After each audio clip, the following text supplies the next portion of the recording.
Olá, seja bem-vindo à nossa aula de filosofia.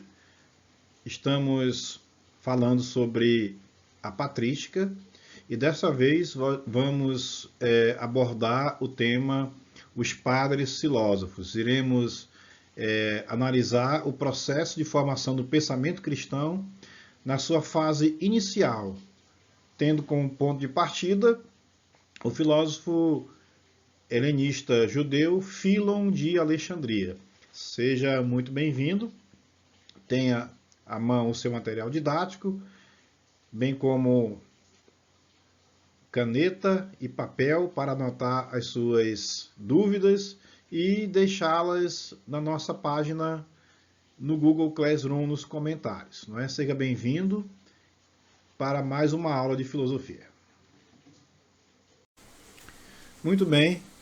Tem em mãos aí o seu material didático, porque a nossa aula de hoje ela vai iniciar na página 8. O capítulo é o capítulo 7, o módulo 3, os padres filósofos. Então, muito bem. Como já vimos na aula introdutória, é o filósofo Fílon de Alexandria, nascido em 25 a.C. e morto em 50 d.C., um judeu que viveu na famosa cidade de Alexandria, quem primeiro vai esboçar uma aproximação entre o paganismo grego e a doutrina cristã, originária da religião judaica. Não é? Então, Fílon de Alexandria lançou as bases, e Fílon não era um filósofo propriamente cristão, porém ele fez uma ponte entre o helenismo, entre a filosofia grega helenística e a filosofia judaica, não é? E isso serviu de inspiração para que São Justino, 100 a 165, que foi mártir em Roma, lançasse então a sua filosofia das sementes do Logos, né, que em grego ele chamava de logoi spermatikoi, não é? Para quem esse filósofo, a filosofia então não passava de uma antecipação ao cristianismo. Então, para Justino, o cristianismo foi uma sequência natural da filosofia grega. E Fílon também tinha esse pensamento. Não é?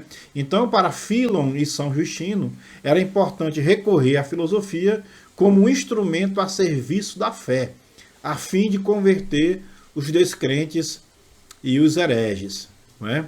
Então, essa mentalidade lançada por São Justino e Fílon não era consensual, principalmente entre os religiosos latinos. Não é?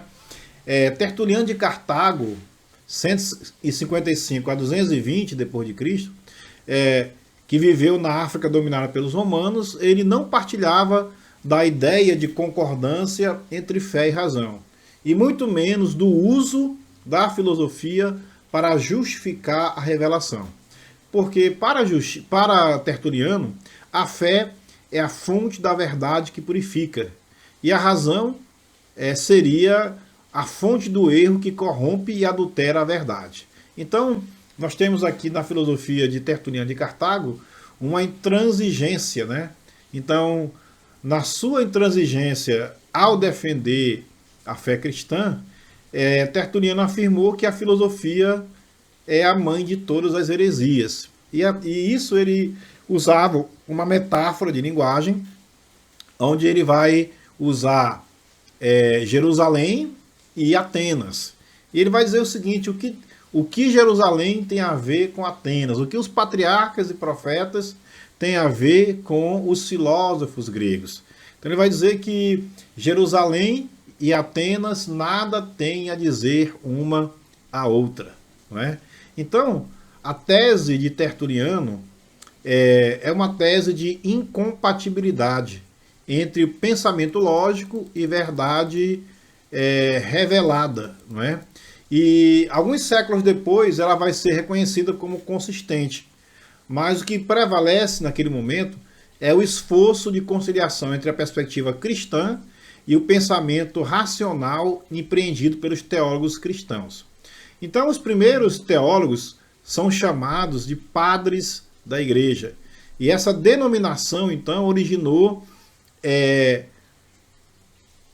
a denominação patrística, não é? Pelo fato desses padres defenderem a primazia da fé diante da razão, esses precursores do pensamento filosófico cristão, fortemente influenciados pelo neoplatonismo, são chamados de apologistas. Note-se que o pensamento de Aristóteles estava, então, esquecido no Ocidente. Antes de nós prosseguirmos, vamos ver, então, alguns vocábulos, não é, do nosso glossário. O primeiro vocábulo que nós vemos aí foi paganismo. E os autores do nosso material definem o paganismo como diversidade, religiosidade diversa das principais religiões abraâmicas, ou seja, o que imperava no mundo greco-romano, né? E o paganismo, em geral, cultua muitos deuses, e uma vertente contemporânea do paganismo cultua, em especial, a natureza, não é?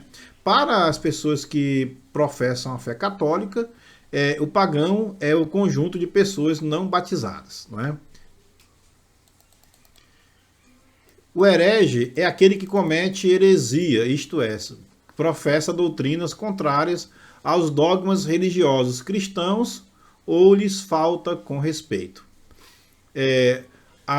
No pensamento católico romano, herege passou a ser a denominação utilizada para caracterizar todos aqueles que discordam da doutrina católica. Apologista é aquele que faz o elogio, a justificação ou a defesa apaixonada de algo ou alguém, em especial de doutrina religiosa. Então, a filosofia patrística, ela vai ter um caráter apologético, ou seja, um caráter de defesa do cristianismo, não é?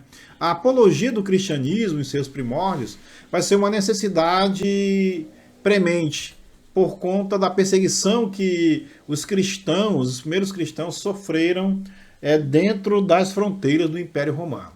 O seu principal argumento é a verdade revelada ou a revelação divina, que se contrapôs à racionalidade grega.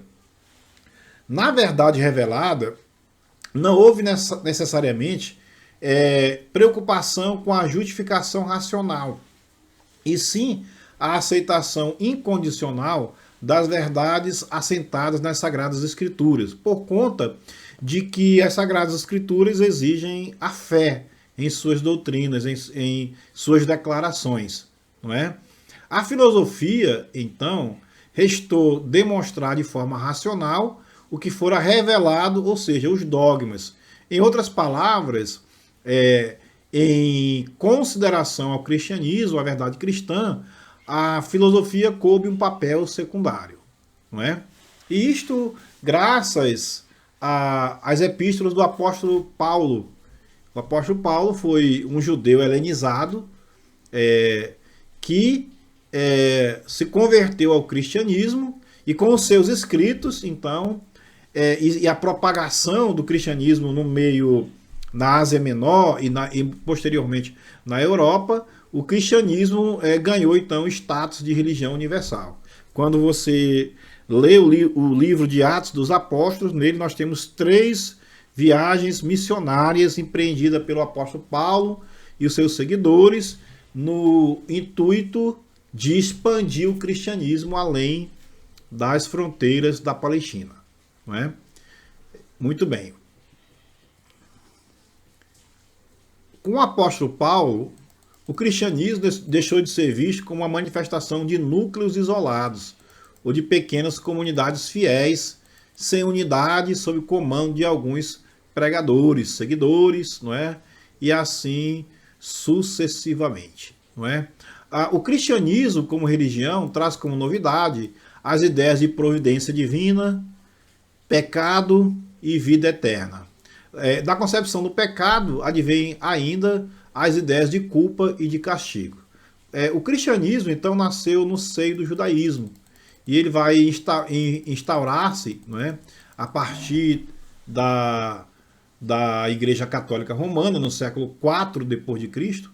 Ele vai passar a reunir a primazia dos poderes políticos, cultural e religioso, atingindo o seu clímax no período medieval, quando ele conquista 1/3 de toda a terra cultivável da Europa Ocidental. Países inteiros, por exemplo, como a Inglaterra, passam a ser feudos da igreja. Né? Quase todas as terras da Inglaterra passam a ser feudos da igreja durante a Idade Média. Para vocês terem uma ideia do tamanho, da proporção que a igreja assumiu na Europa Ocidental no período medieval. Não é? Então, no começo, o cristianismo se edifica como instrumento de contestação do poder romano, que já estava bastante enfraquecido e fragmentado pelas invasões, mas, não obstante a defesa da fé diante do logos grego, vai ser no pensamento helenístico que os primeiros teólogos vão buscar argumentos para consolidar o pensamento cristão. Vamos ao nosso vocabulário. Dogma. O dogma entende-se como crença defendida com grande certeza e considerada irrefutável. No cristianismo, crença comunicada por revelação divina e definida pela Igreja Católica. Epístola. Carta ou lição escrita pelos apóstolos, dirigidas às primeiras comunidades cristãs. Também pode ser carta ou correspondência.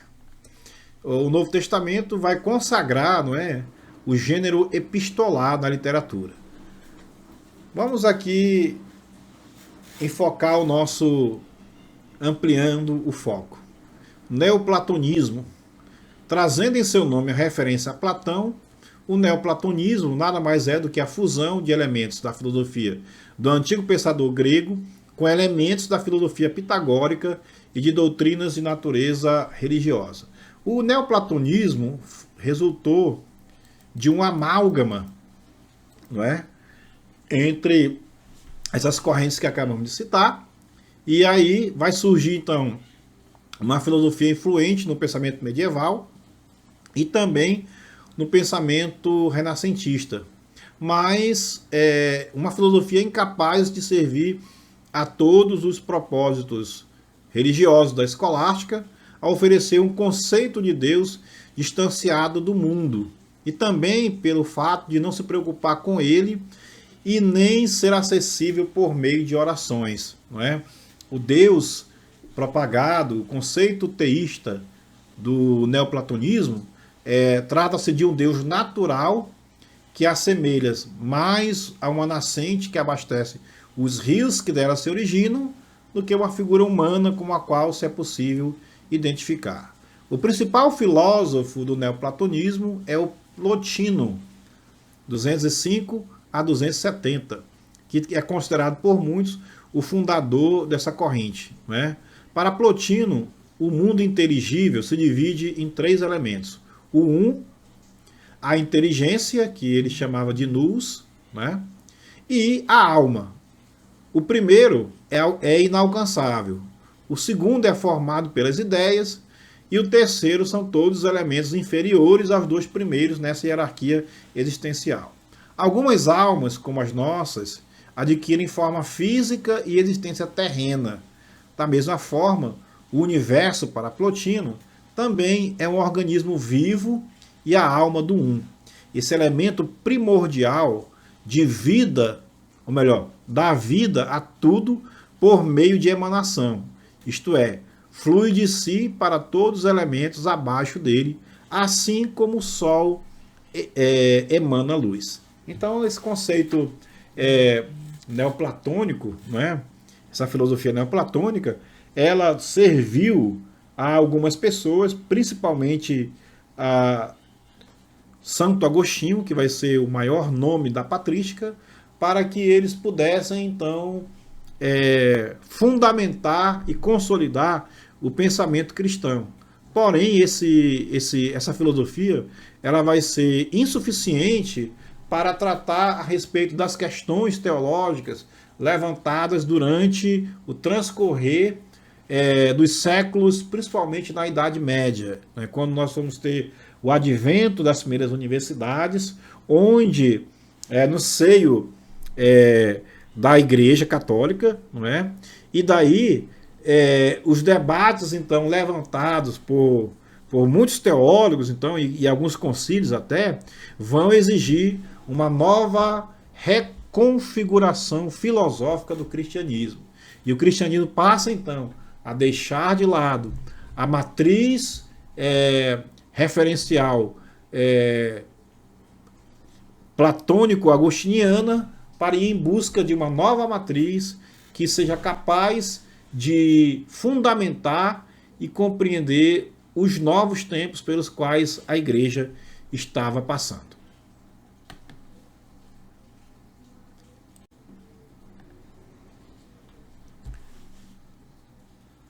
Os grandes nomes da patrística. No século IV, a patrística alcança sua plenitude. O cristianismo, então, já é uma religião estabelecida, não é? Pontuando os debates culturais e religiosos e impondo ao poder civil suas verdades justificadas também pela filosofia pagã. Os bárbaros prosseguem com suas invasões, redesenhando a geopolítica europeia. É nesse momento que aparece a figura de Santo Agostinho, considerado o maior nome da patrística. Não é? Nós já vimos outros nomes, ainda agora há pouco, como Santo Inácio e Santo Tertuliano. Não é? Santo Agostinho condensa em seu pensamento algumas das teses mais díspares e contraditórias antes de se converter definitivamente ao cristianismo em 386. Não é? Agostinho era filho de um funcionário público do Império Romano e de uma mãe cristã, chamada Mônica, que orava pela sua conversão. Mas o próprio Agostinho só se tornou cristão após o ano 386. Não é? E ele viveu num momento político bastante conturbado, porque Agostinho viveu os últimos dias do final do Império Romano. Não é? Então, além de viver num mundo marcado por conflitos, né, um conflito externo, Agostinho viveu um conflito interno também. Não é? Ele se percebeu cercado de incertezas, conforme ele mesmo descreveu na sua obra autobiográfica Confissões. Com esta obra, Agostinho é a primeira pessoa da história, não é, a escrever uma autobiografia. Então nós temos aqui a filosofia inaugurando um gênero literário, que é o gênero autobiográfico. Não é?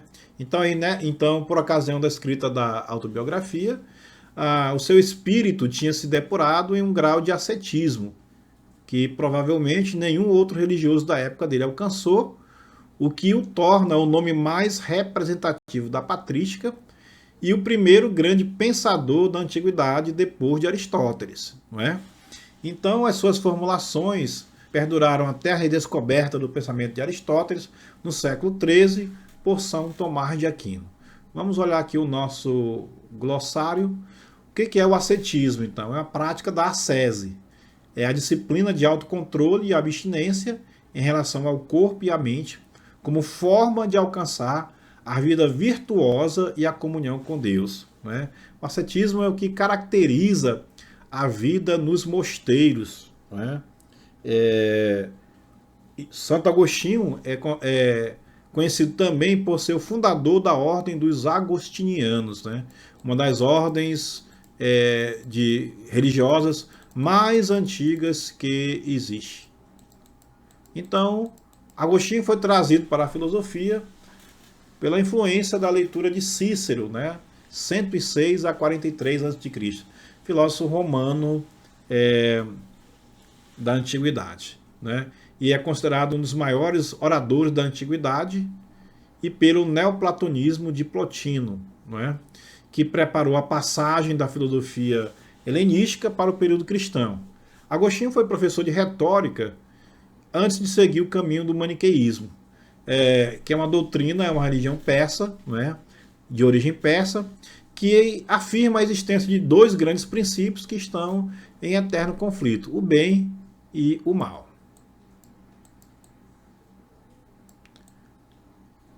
Então, embora Agostinho tivesse posteriormente abandonado, né, a doutrina dos maniqueus, ou seja, abjurado, ele continua a preservar o interesse pelos temas do bem e do mal, além de outros interesses de viés humanista, como a liberdade, a sociedade, a história e o destino da humanidade. Sem nunca abandonar a preferência pelos clássicos, Agostinho passa ainda pelo platonismo e também pelo ceticismo.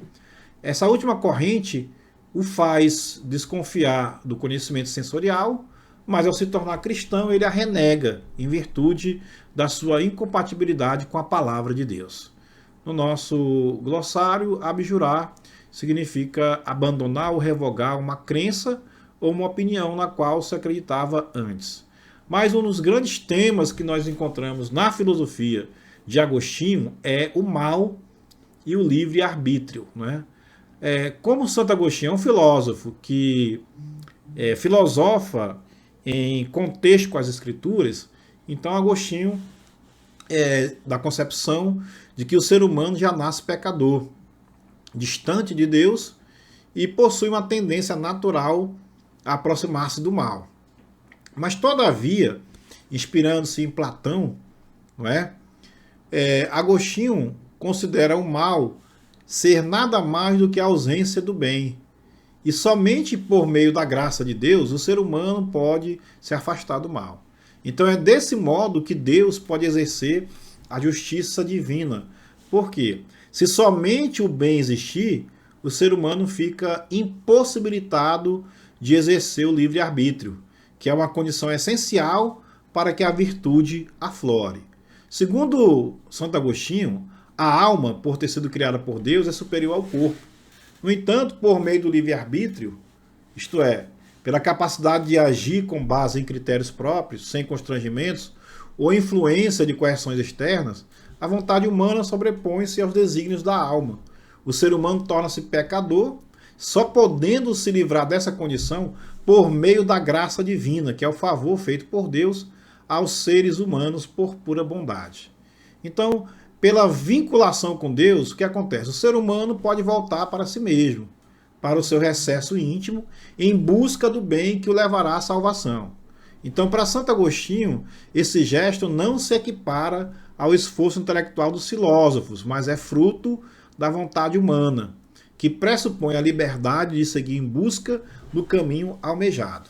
Essa liberdade estaria na gênese do pecado, uma vez que proporciona ao homem a possibilidade do livre-arbítrio, ou seja, deixando vulnerável a propensão imoderada aos bens inferiores, ainda que a sua essência seja boa.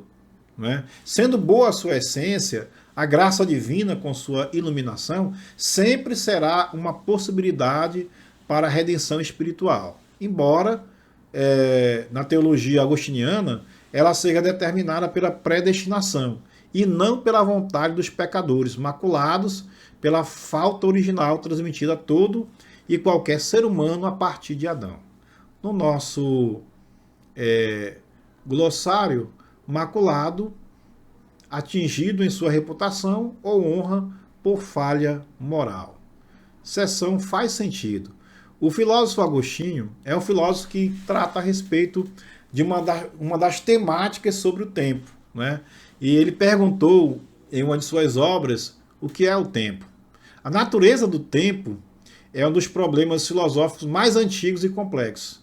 Seria o tempo um período entre um antes e um depois, uma mudança por meio da qual o presente se torna passado, ou uma dimensão física como o espaço, meio indefinido no qual se desenrolam os acontecimentos?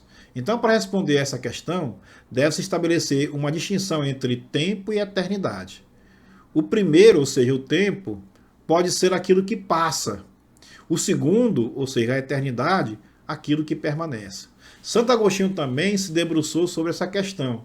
Para ele, o tempo é a sensação psicológica da passagem de um momento a outro, e é essa passagem que medimos e chamamos de tempo, embora este seja um conjunto de eternos momentos do presente. Então, um abraço e até a nossa próxima aula.